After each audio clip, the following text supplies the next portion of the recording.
It's Basement Politics with Freddy Vazquez, and I'm back tonight live with guest Ron Matten, Republican candidate for Yonkers City Council President.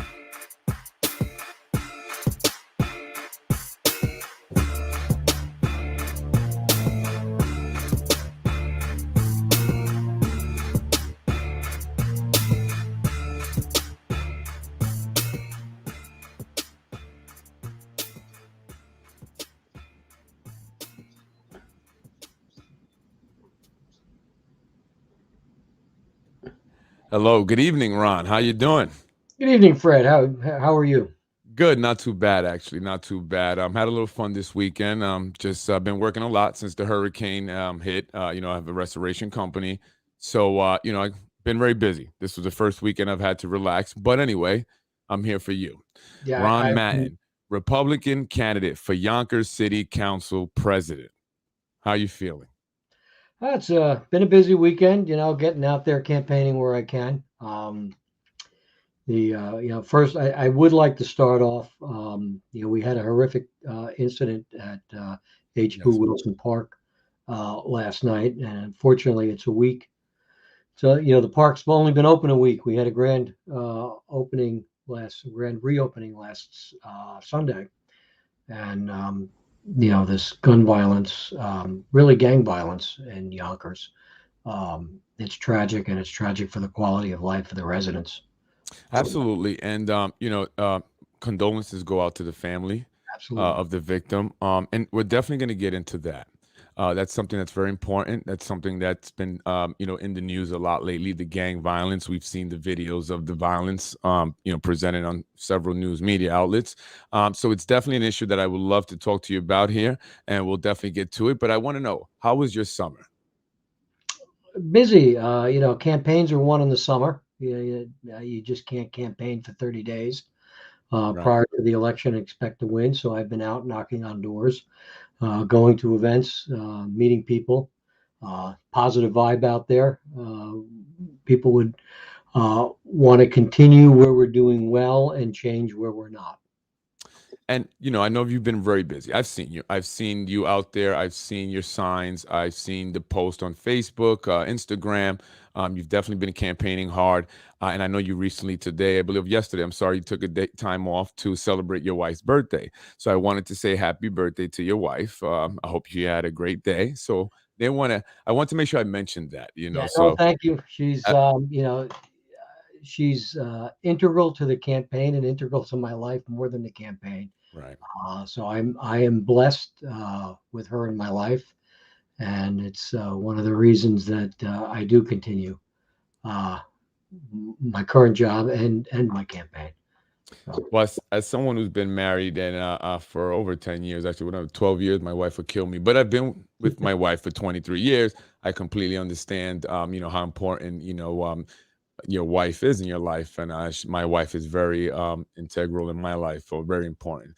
But so I just wanted to see, did you have any time off other than that, or you've just been campaigning hard all oh, summer? and that was actually it. I was door to door. I was at actually the health fair yesterday morning in Tibbetsbrook Park. Right. From there, I went door to door in the home field area. After the home field area, I did just a real quick stop, even though it's not within the district I'd be serving.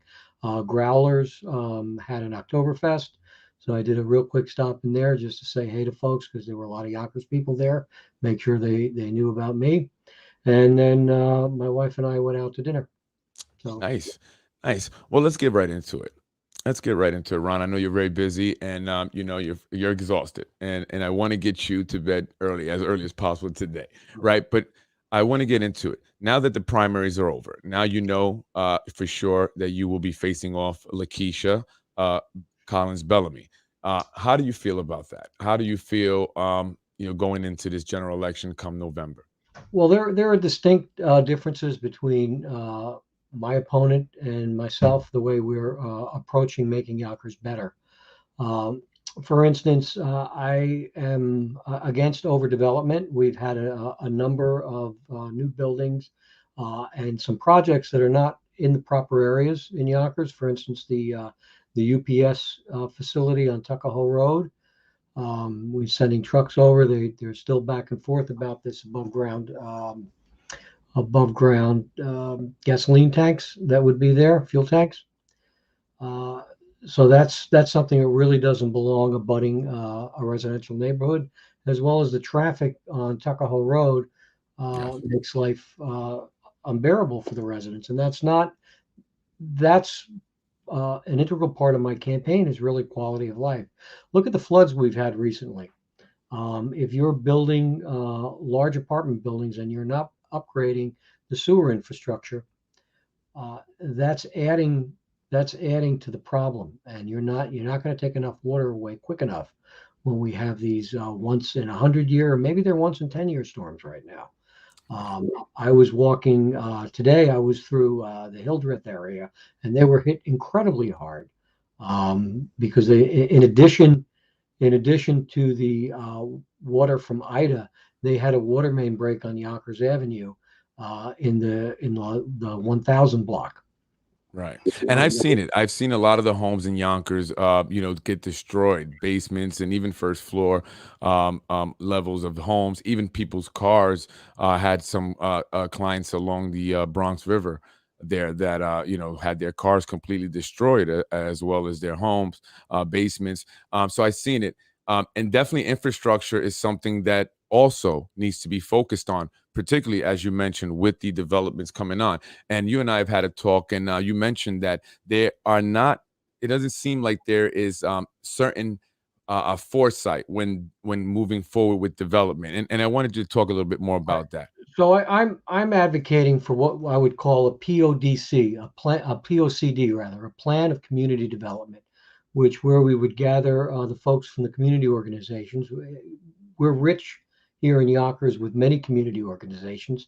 I've been meeting with them throughout the campaign, and there are more meetings coming up, candidate nights, etc. So they should be involved within the planning. Um, we need to put out a master plan for the city where certain things belong, where certain things don't belong, and ensure that we've got the infrastructure to support larger buildings. If you're going to put up a 300 or 400 apartment building, you want to make sure that where you have a number of these, you've got enough sewer, enough water, even enough utility gas to supply what the building needs. As I was saying on Hildreth, they just barreled with the water through between the break in the pipe and between I believe there are 6-inch sewer mains there, and we really should be going to 12 with the amount. It's also, it complicates things when we have these illegal apartments and Right. you have a building that may have been designed for 2 families, and now the building has 4 families in it.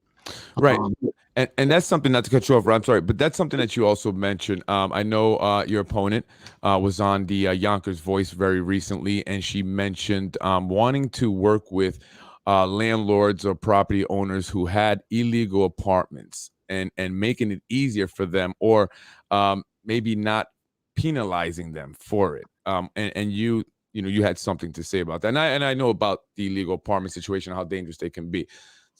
Yeah, well, so look, I'll, if you want to make an illegal apartment legal, file the proper paperwork and let the city come in and see. But we're zoned a particular way in order to avoid these illegal apartments, because again, it becomes to how many cars are in the streets. And remember, these neighborhoods when they went up and were designed, one family had one car.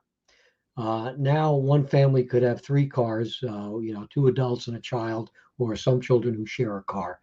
And there's not enough parking on the streets. It's very hard to get a fire truck down some of these streets when you've got parking on both sides of the street, navigating. And it's not just in areas like the McLean Avenue area or Colonial Heights or Bronxville Heights. These are also problems, particularly in the tree streets. No Right. dining hill. I'm there quite often campaigning, and it's very difficult to get through. I don't know how a fire truck gets through. Right. Yeah, it's a very crowded area. A lot of kids, particularly in the morning and the afternoons, getting dismissed or going to school, the traffic going up Elm Street, as people are going on to the highway over there to Rumsey Road, it gets very busy. And they just put a new affordable housing development there at the top of Elm Street and Walnut, I believe, right? So again, are the planning, or thinking about what they're doing before they're doing it, it doesn't seem like that's been, a lot of thought has been put into it. And I agree, again, going with the traffic is not just on Tuckahoe Road, but the traffic has increased on Ashburn Avenue, down Look, Yonkers Avenue. look, I'm very happy that we have a new affordable housing building. Uh, but again, the problem is it in the right area? Where will people park their cars? What's the deliveries to the building?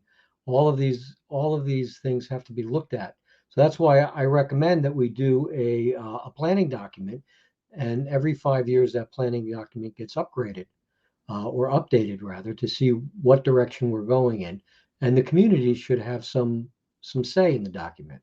Right. Uh, People buy homes here, people move here, they make significant investments, and they want to make sure that their quality of life continues in a positive direction.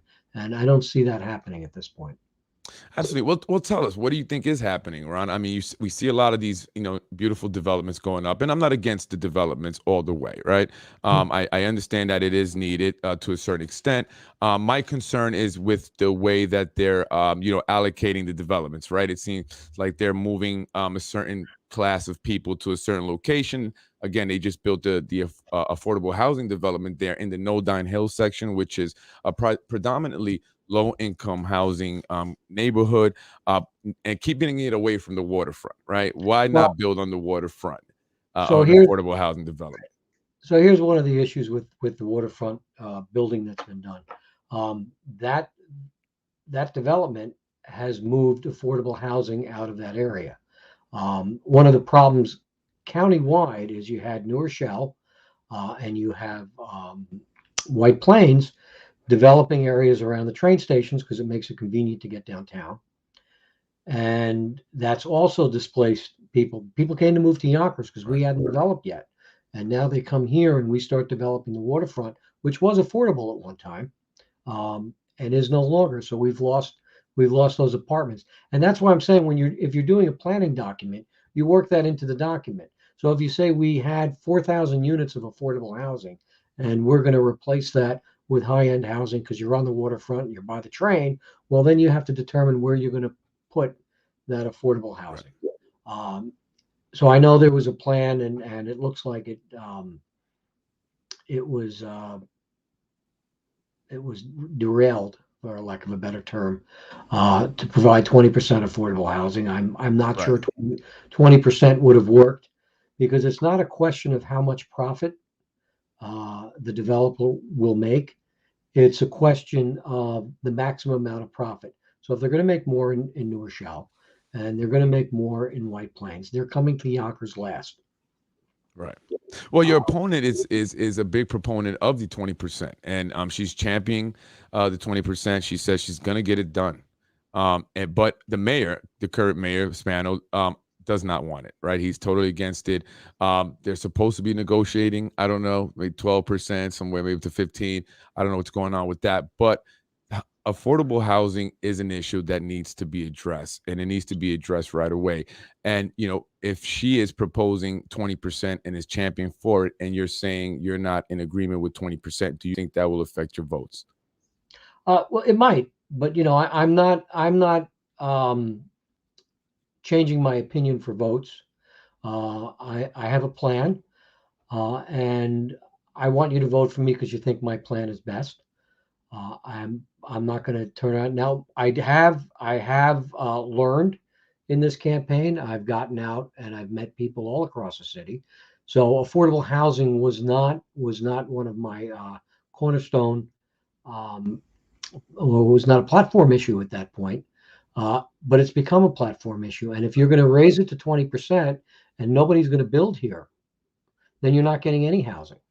So you still have to make it palatable for a developer to come into Yonkers and to build, because they're going to build in New Rochelle and White Plains before coming to Yonkers. So we're Well, going to get nothing here. Well, doesn't Yonkers have something unique? I think that Mount Vernon and New Rochelle does not have. Well, see, I I misspoke when I said Mount Vernon. I meant or New or Rochelle or, or New and White Rochelle Plains. or White Plains, like for example, the waterfront, right? And I think that that's probably what attracts the developers, especially to Yonkers, because I know there is the plan for the water, a walkway, right, a river walkway from Manhattan up to Albany, I believe. And so, that is prime real estate. And I think could that be used to, I mean, how do you feel? I mean, personally, So Freddie, you're an educator, yeah, yeah, yeah, right? So you have young children. Compare Yonkers schools to White Plains or even New right, Rochelle. So what's an easier sell for somebody with a young family? Are they going to say, "Oh, I can come to Yonkers, but you know what? I think I'm going to have to pay for private school," or are they going to go to White Plains where they spend $32,000 a student compared to Yonkers $24,000 a student? Um, so the developer's got, I think, a better sell in White Plains. I know people who've worked for the city of Yonkers who moved to White Plains because they were having a child, right. and they felt, well, we're going to have a child. Let's sell our house here and buy a house in White Plains because we know we don't have to send our child anywhere. Right. And obviously, education, it's a super huge topic. And, as you mentioned, I'm an educator. Yes, not necessarily by profession. I guess I do it. I am involved in educational daycare. Uh, but, that is definitely something that's extremely important. My children, attend the Yonkers public schools. So I have skin in the game, and I definitely want to see some improvements made there. Right. But how do we make this? How do we balance this, this thing out so we can improve the schools, yet also make it attractive for developers, right? Because me personally, and this is just my personal opinion, I believe that the developers should be involved with helping out with the schools financially or somewhat, maybe building more another school if they're going to come develop here, and not agree Right, to but the see, 20%. so in order to get the developers to come here for the 20%, we've got to give them certain tax givebacks. And when you give them certain tax givebacks, that means you're putting another. We're 4,500 seats short currently in the Yonkers schools, Yeah. or at least that was a number last year. I'm not sure what the number is this year, but we're short seats in the school. And then in order to lure the developer into Yonkers, you're giving a tax break, uh, and you're going to fill up a building, presumably with people who make good money, but you're not going to see any tax from that. We do Right. have an income tax, but it's not a lot. It's 16.6% of whatever your state tax is. So it's really not enough to provide a $30,000, $25,000, wherever Yonkers would sort out at that point, education to a child. Right. So you're also putting demands on police, you're putting demands on fire, you're putting demands on other infrastructure. So while you're bringing more families to Yonkers, and it's a good thing, you're not bringing more tax revenue to Yonkers. Right. And my opponent likes to say that I break things down at dollars and cents, but at the end of the day, it becomes dollars and cents because if you can't pay for the people who are here, then you have a lousy quality of life. You're not providing an education, and we're sitting in a budget hearing, and we're trying to figure out who we're laying off, which is a place I don't want to be. These are families who work here, and you don't want to have to Right. decide between taxes and laying off the breadwinner of the family. Right. And I want to go back to that. Like you mentioned, the developers, right? They're bringing in a lot more families, but they're not bringing in individuals who are going to add to the property taxes, right? Because these are renters that are coming in. So, I mean, I don't know if a lot of people maybe are not, aware of that, and that implication, and what does that mean to the city, right? We bringing in more families. They're going to use, as you mentioned, more services, police departments, the educational system. However, they're not contributing more into the property taxes, right? Well, So, so there's the new code that they were trying to pass with the 20% does away with the buyout. So there was a buyout for developers. If you want to build here and you don't want 10%, give X amount of dollars per apartment, and it was single bedroom apartments was a certain amount. So it depended on how many apartments you had and how large they were, and then you would write a check to the city of Yonkers, and the city of Yonkers then could deploy that check to an affordable housing. Um, I believe Councilwoman Williams, who I respect a lot, she's out there, but she authored the bill, and I think she wrote that section out of the bill. Um, I think that was a good section because it gave the ability for Yonkers to go out and have some money to build affordable housing. And Right. I would like to see Yonkers build um, some sort of affordable housing with which fosters ownership. So my parents owned a co-op. It was a very inexpensive co-op in South Yonkers, Valentine Lane. It was Valentine Gardens. It was very well run, but it was what was called at the time, it came up in the 50s, was a Mitchell Lama co-op. And they were subsidized to a point for a number of years that allowed working families to purchase a co-op. The maintenance was very low. My parents were very good at saving, even though they didn't make a lot of money. And my father had a stroke at 46. So we were able to stay in our home because my parents had paid it off at the time, and my mother supported the family. So these were options because our maintenance was $400 a month at the time. I'm talking back in the 70s. Right. The apartment cost them $16,000 at the time. Right. Um, Big difference from what an apartment would cost you today, right? right, but again, it Huge was difference. $16,000 in 1970 Right. dollars. Um, Right. and I think I sold it after my parents passed at about 110 when the market rate for a similar apartment was about 140 or 150. So Right. it's also selling at a discount, but they had some ownership, and over the Right. years they saved a lot of money by not by only I think maintenance may have been $900 Right. by the time we sold. Well, let's go back to that. I want to go and touch on that pathway to home ownership. I think that's how it's been termed or Right. coined, right? And I like the idea. I do. It's a great idea. I think that people should move into a home ownership ownership situation. I've read statistics that say that purchasing a home is the first step or one of the steps to help with upward mobility, right? Um, but how do we do that? Right? How do we take individuals, who are in a situation financially, and get them from, needing an affordable housing situation to owning a home, particularly when the prices of the homes are skyrocketing as a result of the development going on, right? And the investors that are coming into the city of Yonkers. So I believe watched News 12 this morning, and they said that home prices in Yonkers, well, not Yonkers, in Westchester, home prices across the nation have gone up 19%. In Westchester, home prices have gone up about 13% this year. We saw a little under the nation because we had a larger increase at the end of last year than most other counties. So you're right. I mean, home ownership's going up. If you go back to your finance and economics classes, um, property and home prices pretty much follow the stock market. But you can't take a 20%. Um, you're levering your house with an 80% in loan, 20% in cash, and there are some home programs where you can go as low as 5%. Right. And even Uh, 3.5, I believe, right? First time home ownership, FHA loans. I think you got to be careful with that in general, because that's how we got in trouble in 2008. Homes were highly levered, and Yeah. people were Well, flipping. that was the banker's fault.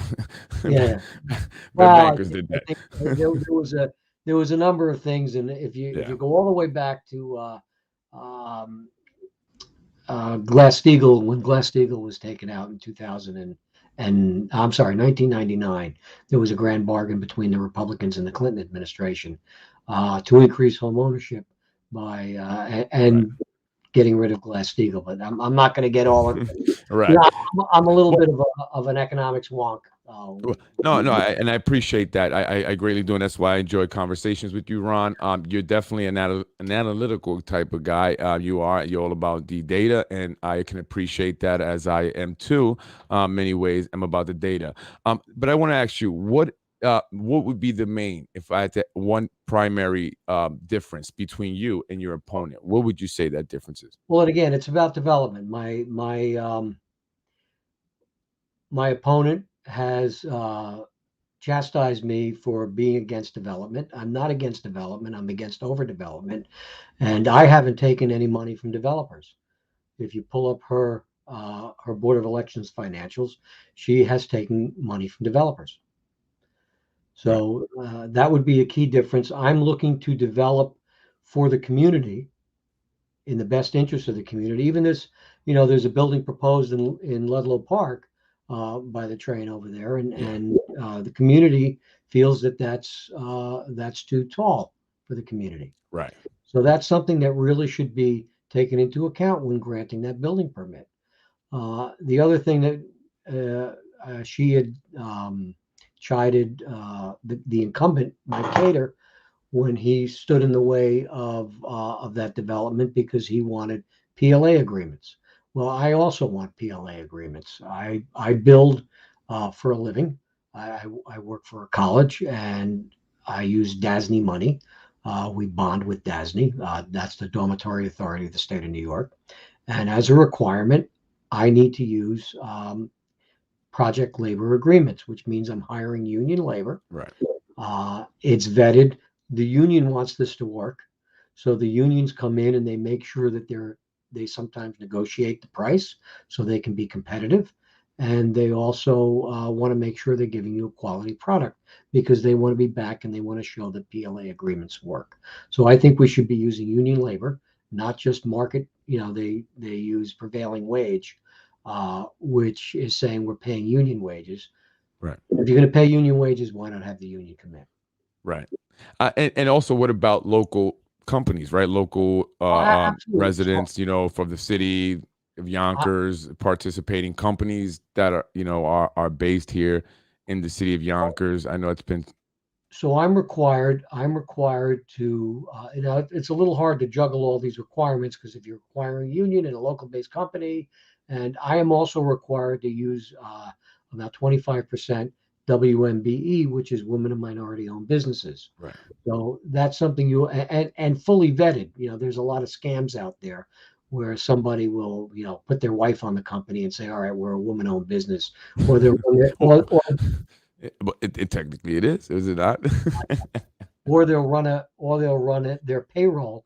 They'll find somebody, a smaller business, and Right, they'll run their payroll through them, and they'll say, "All right, Freddy Vazquez, you're Latino. I'm gonna run my payroll through your right, company, and now you're a minority-owned business." So right. Someone there is who's a not vetting, Latino, right? right? So we do that, and right, and they're making the bulk of the money. So there is a right, vetting. There is a vetting mechanism. If you go to Westchester County's website, they'll have vetted the women and minority-owned businesses, and they're good businesses. I try to use them now, even for my smaller projects at work, painting projects. right.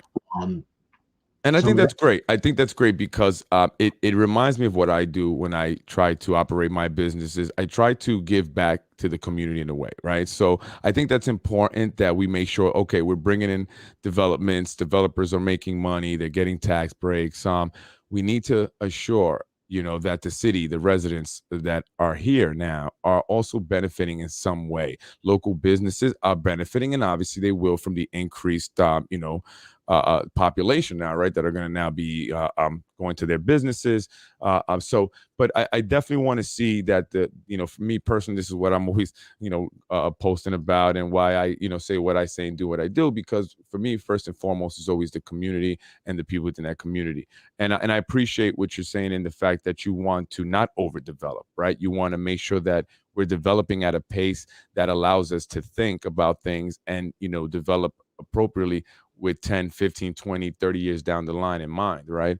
Right. Um, and, We and we had a plan for the waterfront that was developed in 2009 and posted on Yonkers website. It hasn't been upgraded since 2009 or updated since 2009. We've changed We've changed the law since then with 10% affordable housing. Had a lot more developments come online that was originally in the plan. We've also sold Chicken Island and set that up for a developer. Yeah. So we should be going back to the drawing board and looking at where we want to go and what makes sense for the community. Look, I even though I live here on the east side, I'm very much involved in the west side. I grew up there. I'm a board member at the YMCA. So that community is very important to me. They, Right, because that's one thing that your opponent is saying, about you, that you're not necessarily from the community. All right, you grew up at some point in Yonkers, but are you really vested in the city of Yonkers, right, in the community and the people in Yonkers? So yes, What do you say? my opponent says I'm not qualified because I didn't attend Yonkers schools. I graduated Sacred Heart. It's not a public school, but it is a Yonkers school, and that I don't have children in the Yonkers schools. Right. Well, I would say then is Mayor Spano qualified? Mayor Spano graduated Sacred Heart as well, and Good point. his children also didn't go to Yonkers schools. Right. So I don't think that and plus I'm on the Yonkers School Construction Board. That's another way of giving back to the community by making sure that we can build a quality school in Yonkers. We're currently developing the St. Denis site. So Right. I am invested in the community. As I said, I grew up in Yonkers. I would walk or sometimes take the bus regularly from Valentine Lane to 17 Riverdale Avenue, which is the YMCA. It was a big part of my life.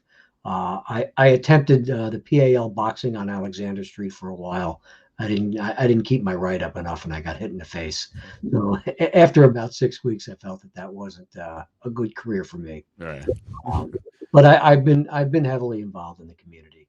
Um, And I think that's important. Lakeisha is very much from the community, right? She grew up in the cottage garden apartments, I believe they were called, which I believe for the most part have been torn down, and new buildings have gone up since. I'm from the area as well, right there in Buena Vista, not too far of a walking distance. So, she's definitely from the community, and that's something that people are going to gravitate towards, right? And I'm not saying that that's necessarily what someone should vote on a person for, right? I'd be the well, first to say, Freddie, in addition, I owned a business on Lockwood Avenue, just down the block from your current oh business. yeah, I was at 72 Lockwood. It was a bar and restaurant, a bar and grill more, Roadhouse. Um, uh, my company had relocated me to Texas in 2009. We stayed down there 2 years. We missed the area, and my wife and I found a job back here and moved back. Um, but I was also a local business owner, so right. I am invested in Yonkers, and I opened the business in Yonkers. Right, and I can appreciate that as a business owner here in Yonkers, and I think that sometimes maybe that, and I'm learning some things here from you, and I think sometimes maybe that's not mentioned enough, because I get it. You focus on the topics, right? What's important, what we need to address the issues, and how do we solve them, right? And where the solutions, and I appreciate that, but I believe also that, and this is why I think I've spoken to you about this. And I try to do with when folks come on, or candidates come on to the show, is to just open them up a little bit, talk about their history, particularly with the city of Yonkers, and I can appreciate some of the things that you mentioned there, because I think it's very important. Well, let me ask you, Ron, if you are elected, right, in November, to be the Yonkers City Council president on day one, what will you be doing? Again, very important to me is the plan of community development.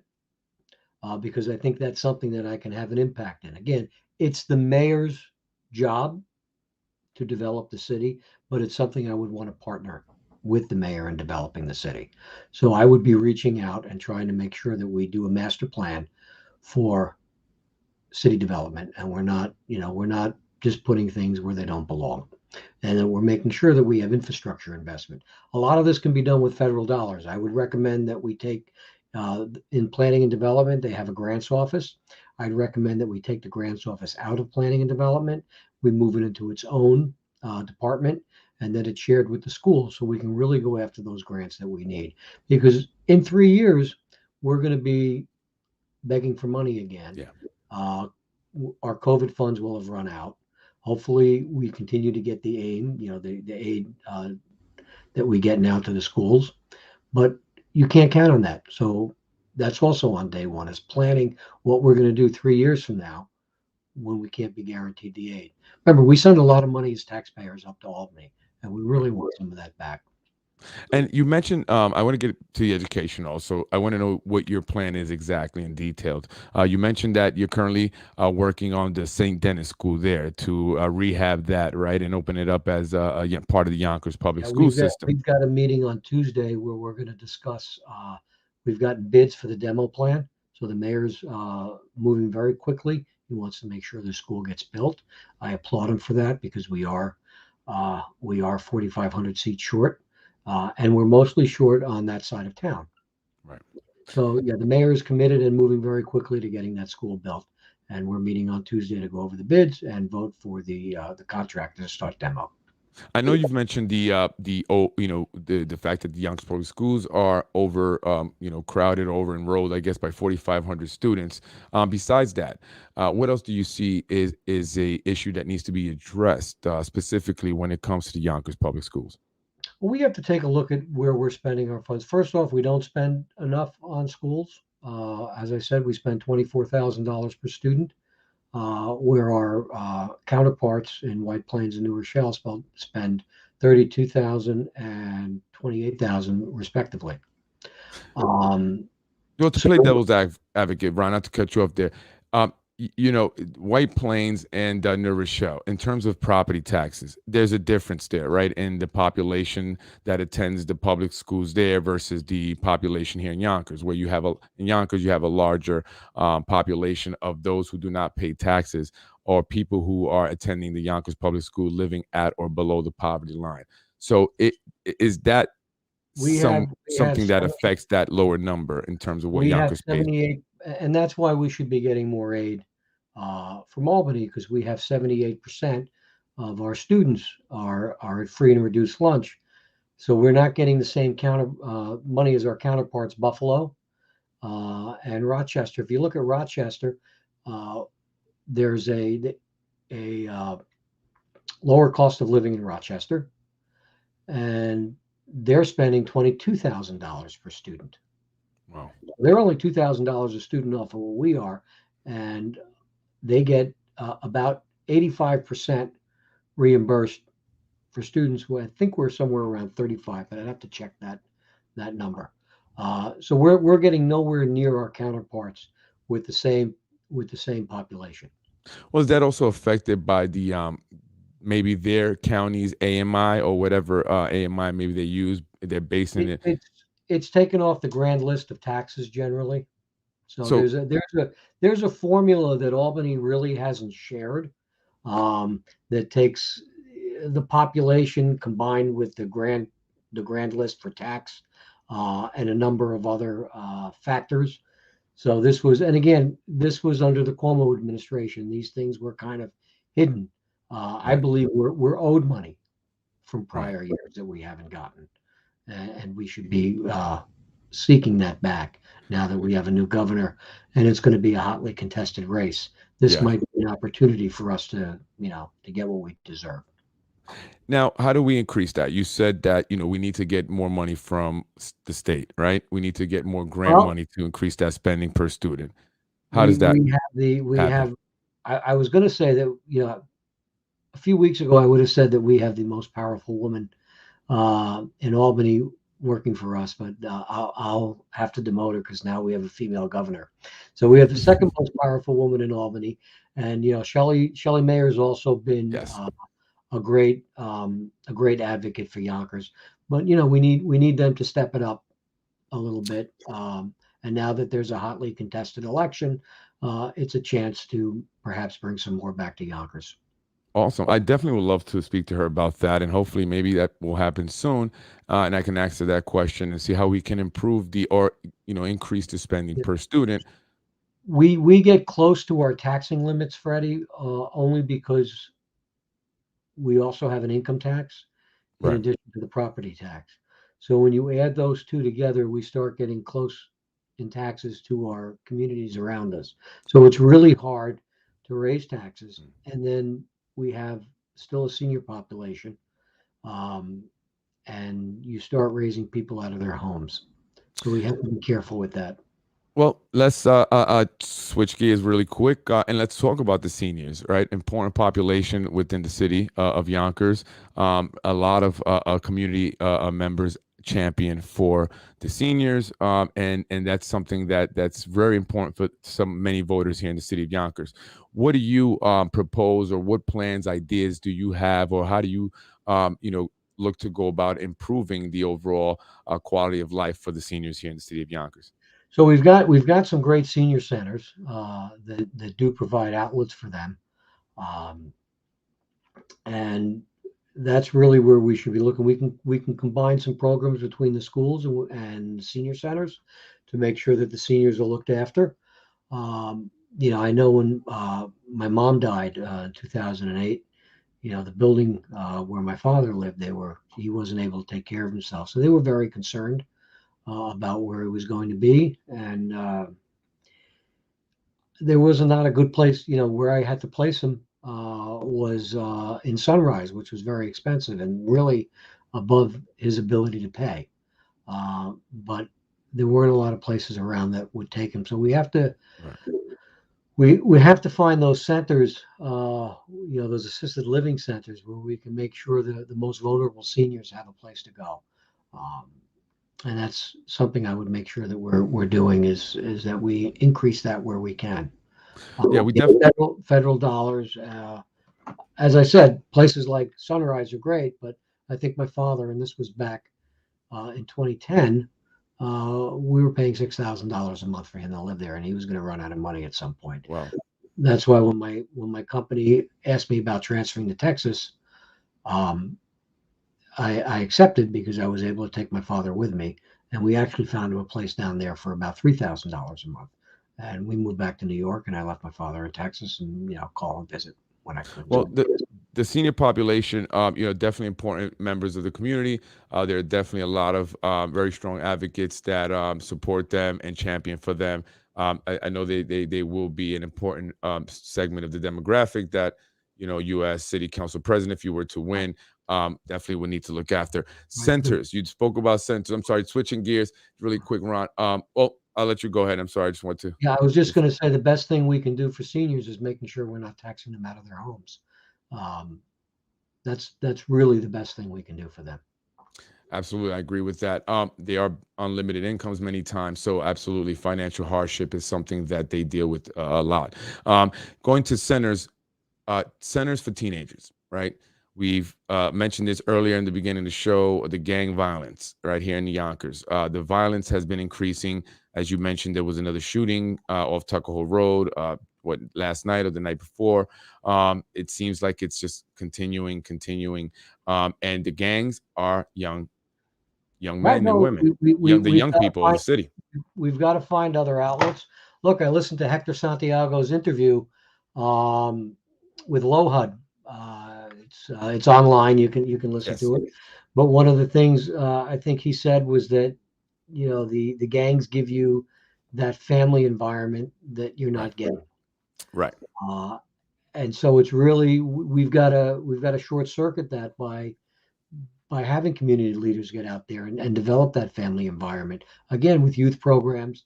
I think you interviewed Marcus Knight yes, a while back, and Marcus had a great program where he was trying to combine cops with kids to make sure that they knew each other's experiences so they weren't strangers in the community. The right, other thing I'm advocating in order to get diversity on the police force is that we provide a police curriculum within the high schools where you can have some on the job training. Again, that's not the job of the council president, but it is something that the council president can advocate for and try to work with educational leaders.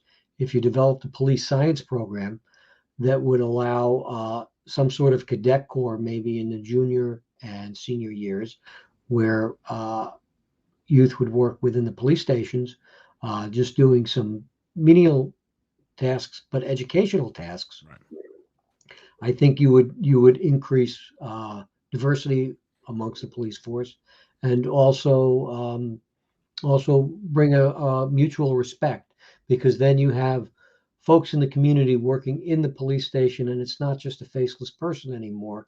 And then you have folks in the community Right. recognizing how difficult the cop's job can be and what decisions they have to make. Yeah, and I love that idea, and that definitely takes an effort. That takes an active effort and a commitment that sometimes I question is there, and not to be negative of anyone, but I know there's been certain programs of such that have been attempted, right? How do we get the gang members, right? They're not going to be concerned with science class or anything like that. They're out in the street, they're on the corner, they're on the blocks, and they may be armed, they may have weapons on them, they're involved in drugs. How do we reach that population, which is, particularly in, Southwest Yonkers, is Right. a huge issue to contend with. Right. So the best way is to short circuit it before they become that population. Right. Uh, and community policing is a large avenue to make sure that you've got the cop on the street, not in the car. And I see that. Yeah. When I go through No Dine Hill, I see cops out there. I see cops out Yes, there they in the have been out there. Absolutely, I have seen them, and I they will are say in the that. hospital. One of the things, an article came out a little bit ago, written by John Muller and Mimi Roca, citing what they called predictive policing. That's an outgrowth of the CompStat program. CompStat was started by the Giuliani administration. It'd been out there for a little bit. Jack Maple, who's I believe, a chief, had designed it, and it was done on statistics, basically looking at the crimes that we're committing and trying to predict where the crimes would escalate and where you needed to place officers. And they had a group called the Neighborhood Stabilization Unit, NSU, that would go out and try to stabilize those neighborhoods that were hotspots. Um, so I believe that John Mueller wrote about it. I'm hoping that uh, he is implementing something similar where we can have officers, community-minded officers that can get out into the streets and make sure that we are getting there. I did speak with someone else from the neighborhood, and I'm going to not use her name because she's not endorsing me, but it was a good conversation, and she let me know that I don't know that she's endorsing my opponent either, but I don't feel it's fair to start using names if people aren't endorsing me. But she kind of felt that most of these gangs were actually coming from outside of Yonkers, that these were Mount Vernon gang members, that these were people from the Bronx. Um, and she might be right, and that's why we have to have uh, a very much a line into NYPD and Mount Vernon PD, so we have their intel that comes in. Intel is very important in policing. Uh, Absolutely. I like the idea what you mentioned of being proactive, right? Reaching the younger population of kids before they engage in gangs. Uh, and I agree, we need to have community policing. And I have been seeing officers out of their patrol cars on the neighborhoods. On Riverdale, as you mentioned, the Old Dine Hill section. I've seen them in Getty Square. Um, but I'm a strong proponent of more programs, more youth programs, to get them outside of, when they're not in school, or when the cops may be out, arresting people, right? And there's still going to be that distrust some of them have with for the police, for one reason or another. But I want to see, and this is just me, and I don't know, how you feel about this, more community centers. And I know they just opened one up on Elm Street, up there at the top also, but I think they need to spread out a little bit more, and they need to have strong community people that are wanting to get in there and needing the support of those who can, the elected officials and those who can make things happen. To go and support them and make these things happen so they can reach the population, the young population. I get a lot of them come up to me, Ron, and they say, "Hey, do you have a job? Can I need a job? Or how do you start a business? What do you do for a living?" Right? And and I just want to take them all and say, "Hey, come on here and let's well, have this big powwow and get them on the right path." and that's what I'm saying is where you need to short circuit. Look, I could have been one of those kids getting in trouble a little bit when I was younger. Both my parents worked. I had a lot of idle time, um, and that really is what you want to keep it. You want to keep the youth involved. I Absolutely. want to give them something to do so they're not looking for something to do. So I fully agree with. There are a lot of programs out there, but you're right. There needs to be some more. As I said, I'm involved with the YMCA. Right. They have some great after school programs. We've got to reach out to those parents to bring their kids in Right. uh, to Oh, do that. and I think there are a lot of parents I've spoken with them that would love to bring their kids in, and you're right though there has to also be that involvement as well, and I think that the programs have to also be organized and ran by individuals who have proven track records, right? That say, hey, Sure. yeah, I'm showing you something, I'm telling you, teaching you something, but I've actually done it, right? I've actually have a proven of what I'm telling you. So, but I want to shift gears a little bit, but it does kind of pertain to this and many other of the topics we've or issues that we've discussed. On Facebook, I had a kind of a I don't want to say back and forth, but there was a gentleman that commented and saying, things that were not the council people's jobs, right? That's the mayor's job. That's the mayor's job. Basically, what I got from him was that the Yonkers City Council, and I'm not saying this in my opinion, but what I got from him was that it was almost pointless, right? Because they have no real power, right? What power? What do So can the they've city not, council? yeah, they've not used their power. Okay, they've. I'm not going to say they've been a rubber stamp for the mayor because they obviously they haven't. This 20% housing. Although two people jumped off of the Right, unanimous vote. Um, but the council approves the budget. So the council can make recommendations to the mayor if the council looks at the budget and doesn't determine that the right things are in the right place. The council should issue guidance to the mayor and say, look, this is where we should see the budget next year. It's about a $1.25 billion budget in Yonkers. The council can say we are advocating for a uh, 2% increase, or we're advocating for no percent increase. As I mentioned to you, I worked for Greenwich. I would have to appear in front of the Board of Estimate and Taxation as well as the RTM. The RTM was a 225 member uh, council, if you will. The Board of Estimate and Taxation were 12 members, but the Board of Estimate and Taxation would issue guidance. The council has subpoena power. If the council doesn't like the way something is happening, they can certainly issue the subpoena power. The city charter says the mayor has ultimate authority over all of the departments. But right, but that's the thing. So I mean, and I like to think that the city council can, has more, more say or more I power don't I don't think and it's been ability. used. I don't It's think it's been properly. Even Mike Cater, who I applaud for his independence, um, has not used the subpoena power, has not questioned, has not questioned the budgets enough. And again, there should be some closed door meetings. Again, you can't have more than four council members meet at one time right. because then you have a quorum and it's a public meeting. Um, but you can have representatives meet with the mayor's office, talk about where they want the budget to go. As you know, I'm careful about tax raises because I don't want to see the seniors taxed out of their homes. Right. Um, and we should be looking at where we do fund our money. Look, one of the things that I don't like is the way we run capital projects. Well, I think let me really quick before you go there. Will you push more as city council president? Will you push more? You utilize the powers that right. the city So council I president I'm and I will push more. I am going to push where it's needed, and I'm not going to be against the mayor, where just to be against the mayor. right. Okay, No, some absolutely. some of those conversations will be behind closed doors.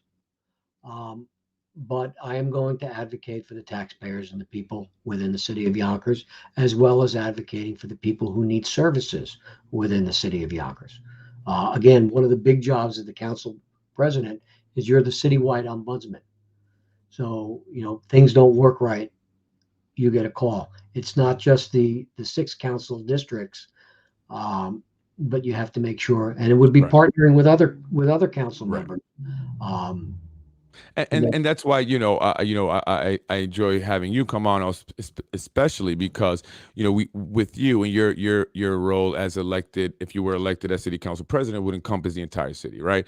And so you will absolutely have some hand in what goes on in certain areas like the southwest side of Getty Square, where the homeless situation is getting real dire. And I know that's a county problem, city, yeah, but you know what? we You can got go back and forth, but that I to. think that someone needs to address it, right? Whoever it is. I mean, I can't do it alone. I can only hand out so many sandwiches, right? But it needs to be addressed, and I'm not the representative of the first district, and so I just don't understand. No, but And Ron, maybe you can help we me. Is need a how do homeless. we? How does the city We council? need we do need homeless services. You know, we do need mental health services in Yonkers.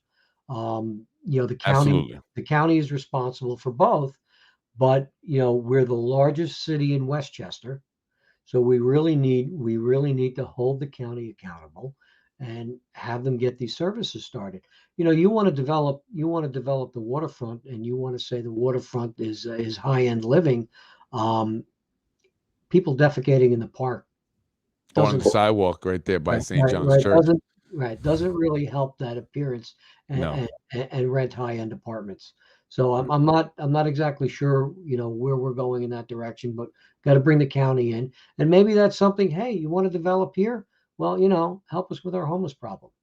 And that's what I'm saying, and that's what I'm looking to see happen. And I ask you this, and if Lakeisha were to come on the show, I would ask her the exact same questions, because that's my, I guess for me, one of my primary concerns, right? But I also was a little disheartened when I was having this kind of back and forth dialogue with the gentleman on Facebook regarding the powers of the city council and the city council president, and it almost made it seem like, I guess, and as some have said, the mayor is king, the mayor is president, and Well, look, I respect a lot of the work that the mayor has done, and I'm not running against Mike Spano. right, and no, and this is not an attack or negative against Mike Spano. It's more in terms of the way city council and the mayor work, right? How they But, go but hand in hand. I believe in the division of powers that's set up by our city charter, and the council has certain powers.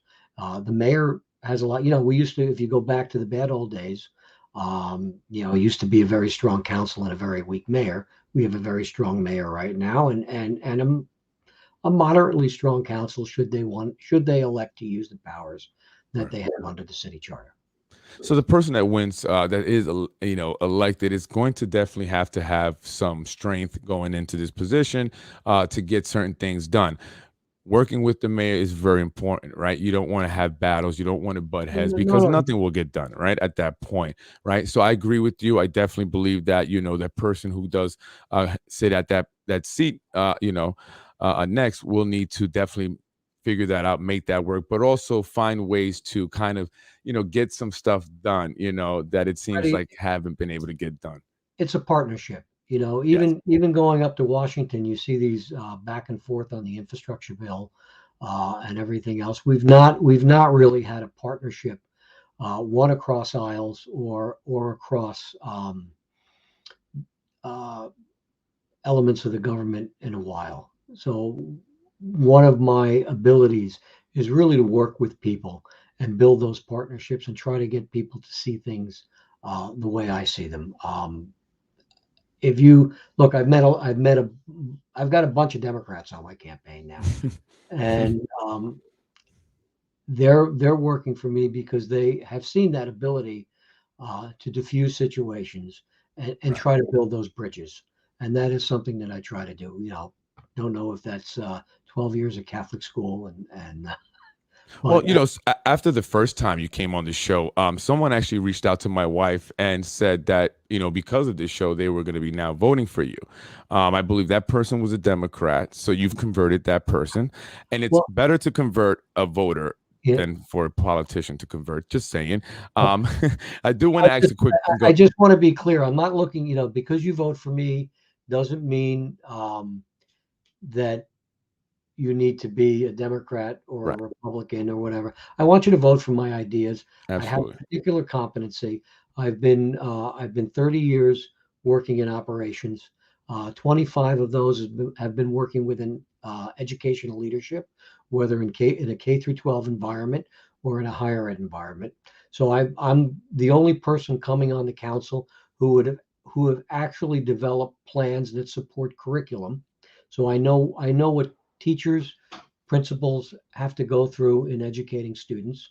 I used to say that my job was not fixing or uh, constructing, but providing environments for educating.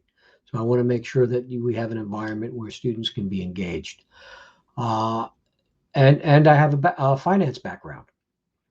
So those are all important competencies in coming in. Um, each one of the current council people have um, their own competency. I would be adding to those competencies with my experience. I agree. I agree, Ron. I like you a lot. We've spoken many Yeah. times. I You're a see very competent man. I'm sorry. we have a question Yeah, from, I'm going to get to the question. and then I I was think just there was agreeing another. with you, and then I I was just going to think wrap it up really quick there. But I will ask you this question, and then I'll finish my statement. Ron, what do you? This is from Catherine Hahn. Ron, what do you think about civic engagement from the general public slash constituents? Well, I think that's very important. I've been writing policy for the last 20 years, which is very similar to writing laws. I don't write policy without looking at my stakeholders and making sure that the policy works within their framework. We just had to write a plan for infectious disease control. It was part of the HEROES Act, and it came across from Governor Hochul within the executive order. So I have to make sure that that works with. I work for New York Medical College, so Right. I have to make sure that my policy works within the School of Medicine, within the dental school, and within our affiliates that are coming in. So if we're requiring masks, I have to make sure that we have a way of getting those masks. In the gross anatomy lab, I don't know how to carve up a cadaver, so I have to make sure that the policy. I can't tell people to stay 6 feet apart um, because they're looking into a human cavity. So I have to work with the person who runs the gross anatomy lab to make sure that, all right, well, we're going to put an additional PPE in because we're not going to be 6 feet apart. So there's all kinds of Right. engagement with stakeholders to make sure that policy works. Same Right. thing you have to do in government. Business owners, residents, senior citizens, the people who advocate for the seniors, you have to engage them into that policy. And then at the end, it's a balancing act and make a decision which works uh, for the most without doing the most harm. As a business owner, I agree with you. Right, it's a lot of logistical stuff that you have to understand, figure out the data, right? And come out with the best assessment possible, right? And that's what I appreciate about you, Ron. And that's why I enjoy my conversations with you. I think that again, whoever wins, whether it's you, Lakeisha, I think you would definitely be a great city council president. You're a very smart man and you have a lot of ideas, but you also have a lot of solutions. And I like the way you want to approach things. I think it's something that's a bit refreshing. We don't always hear talking about the data and the analytics and all that stuff and having solutions that are well thought out. Again, not that everyone doesn't have good ideas. They've had plenty of great ideas as well, but I appreciate the way you approach the issues. I appreciate you coming on my show again, Ron. Thank you very much. I'm going to wish you the best of luck. But before I let you go, I do want to ask you, is there anything you want to say before we're done here Well, tonight? One last shot of I know Carolyn had a question and I don't remember what it was, and she's been a yes. critic. So if she's still on, I would like to answer her question. There we go. Thank you. Let's go. I mean, I was trying to stay positive, No, and no, that's again, fine. That's it's a fine. fair question. I'm not, against, the question. I'm just, I try to keep things a little lighthearted, No, no, but, that's fine. I you want to know, answer. So nobody handed me any well, letter. I'm sorry, Ron. Let me just read the You can read question the that question. Carolyn, Okay, thank you. Carolyn is a very involved member of the community. She definitely is a big supporter and, advocate for the senior population here in the city of Yonkers. She does a lot in the community. Carolyn says, can you please ask him who handed him the letter stolen from CCP Cater's office and why he felt the need to manipulate the narrative that may or may have not been true from a woman? Did he not respect the woman that wrote this letter, allegedly wrote the letter. All right. So I had written. I don't know anything about a letter from Council President Cater's office. I do know that I read a article in the Yonkers Tribune that alleged a number of things. One of the allegations was regarding a quid pro quo for office space. I did send a letter to the council, to each member of the council, requesting them to look into it, including Council President Cater, because I wanted Council President Cater to be cleared. I wanted to believe that there was no quid pro quo. Um, and that's really it. I don't know anything about the allegations of mistreatment. I didn't focus on that, um, because to me that becomes a he said she said. Right. Uh, but I really wanted I really wanted to face Council President Cater at this point. Um, And I think that I think that at the end of it, from my understanding, and I don't know all the details, but I think it would be a big nothing burger, and that's just from what I'm getting at, and from what I'm getting and what I'm seeing. And, well, I and, will and and say again, that. it was something that was written in the Yonkers Times, and I believe that Well, was it the Yonkers Time who was it was a Tribune. So of the Tribune. They I'll were also recently right. found not to be a true. I'm I'll sorry, go ahead. also say this is that Council President Cater got a judge to do an estoppel, and because the council uh, did not use the open meetings law. So I suggested that the council investigate because they have that ability. They didn't. They handed it off to a former opponent of Council President Cater. A judge rightly said that it violated the open meetings law, the letter that the council signed, and the council had a certain number of days to respond. And after Council President Cater lost the primary, uh, the council dropped the issue, which I felt was improper on the council's end and shows that maybe there wasn't anything there. Mm, mm. Big nothing burger with mozzarella cheese. I like mozzarella cheese. That's why I said that. Now let me ask You you know, this I question. haven't had dinner yet, so you're getting me Yeah. hungry. Let me ask you one last question because it just I thought of it as we spoke of we were talking about this. Now, eh, the Chicken Island deal. We went back to you mentioned the Chicken Island deal. That was a deal that was actually supported and pushed through with the help and support of Councilman John Rubo, right? And the developers that purchased that property, right? I believe, right, and I could be wrong, but I believe are also the owners of the trolley building, right, where the Yonkers Brewing Company is located. Now, if someone wanted to, right, they can make a case that there may be some quid pro quo going on there, and so why was that not something also that was brought to the council's attention as well? Well, again, Considering he gave him a lot of tax breaks. right. I didn't know the details regarding that. I think that had been something that was brought. Somebody had mentioned that to me at a political meeting, and I said I wasn't aware of that. I was aware of the quid pro quo allegation because it came out in the Yonkers Tribune, and I read it there.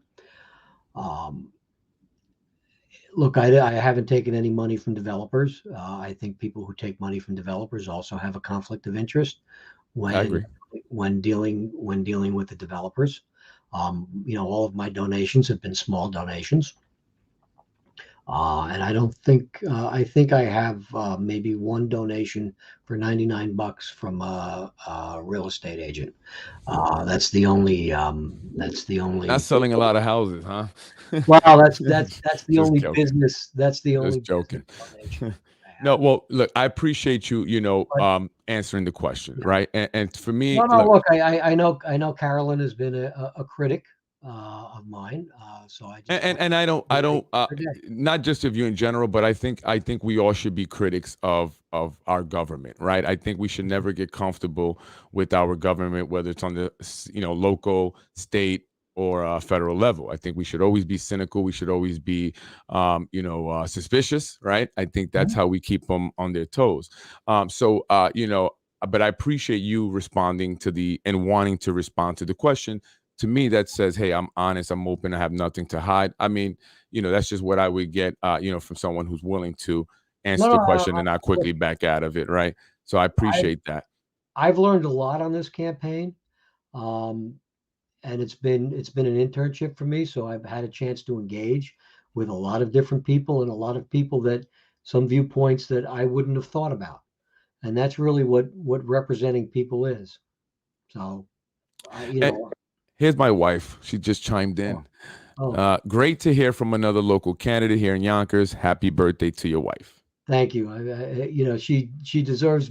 We went to dinner yesterday, but she deserves far more than that. She's been on the campaign trail with me, out handing out literature, and she's been a great supporter. And I couldn't do this without my wife's support. So Well, it's thank almost you. over, right?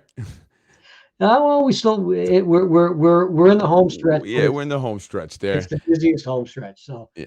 I appreciate the opportunity to No, thank you. speak with your viewers, and I look forward to seeing you on the Absolutely. campaign.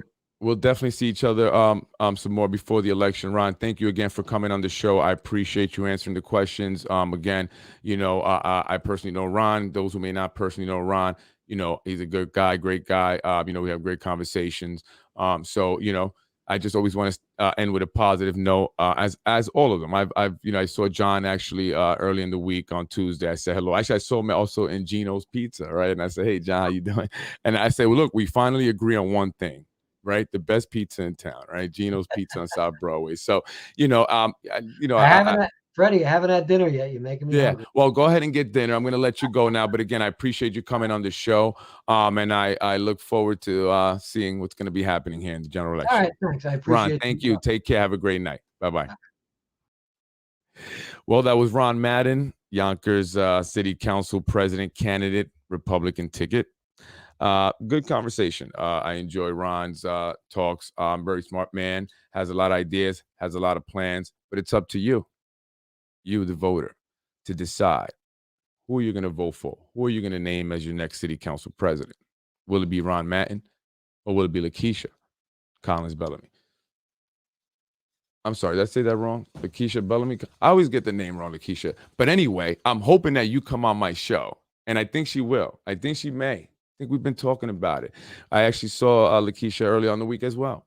And we had a great conversation. And we cleared some things up. And I want to come on the show. And I think I'm going to have a little bit different of an interview with Lakeisha on that interview day whenever we can actually pencil into the calendar, but we're working on it. We're getting there. I want to do something a little bit different. I think you'll like it. We're going to come out of the basement.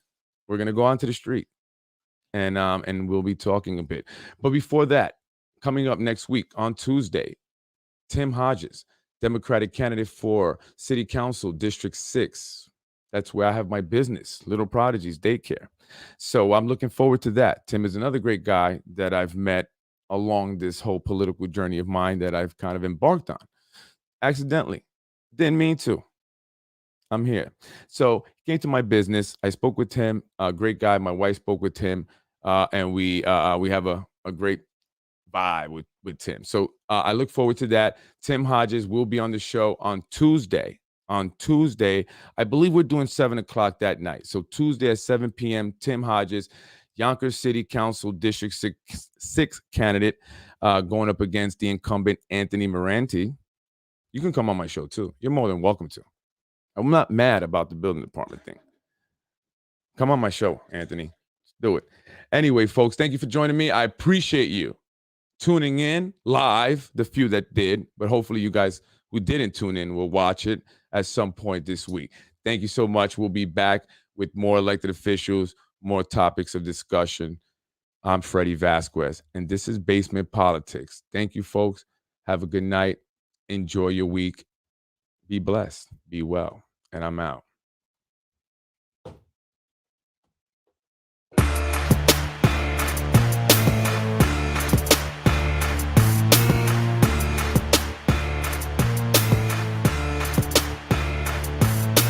You're watching Basement Politics with my dad, Freddy Vazquez. You're watching Basement Politics with my dad, Freddy Vazquez.